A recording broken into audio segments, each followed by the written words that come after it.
So I want to know from you, do you have any thoughts that have transformed into habits? And if you do, how is it useful in your life? మనం అందరం కూడా తెలిసి కానీ తెలియకుండా కానీ కొన్ని leadership qualities buildup చేసుకుంటాం. ఇప్పుడే చిరంజీవి గారు చెప్పారు, ఆయన లైఫ్లో ఒక యాంబిషన్, అది ఒక సంకల్పం. ఆ సంకల్పమే నేను నటుడు కావాలి అనే సంకల్పం ఆయన మైండ్లో పడింది.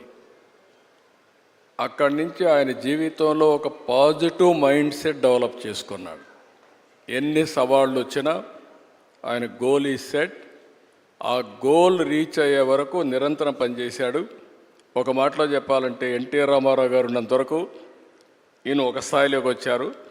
ఎప్పుడైతే సినిమాలో నుంచి ఆయన రాజకీయాల్లోకి వచ్చారో ఈయన అక్కడి నుంచి ఆకాశం ఎత్తి ఎదిగే పరిస్థితికి వచ్చారు. అంటే దానికి కారణం ఏంటంటే, ఒక మహానటుడు ఉన్నాడు, అప్పుడే నటుడుగా ఉన్నాడు. ఎన్టీ రామారావు గారు లేనప్పుడు చిరంజీవి గారి ఎవరి హీరోగా మహానటుడుగా తయారయ్యారంటే అది ఒక అవకాశం.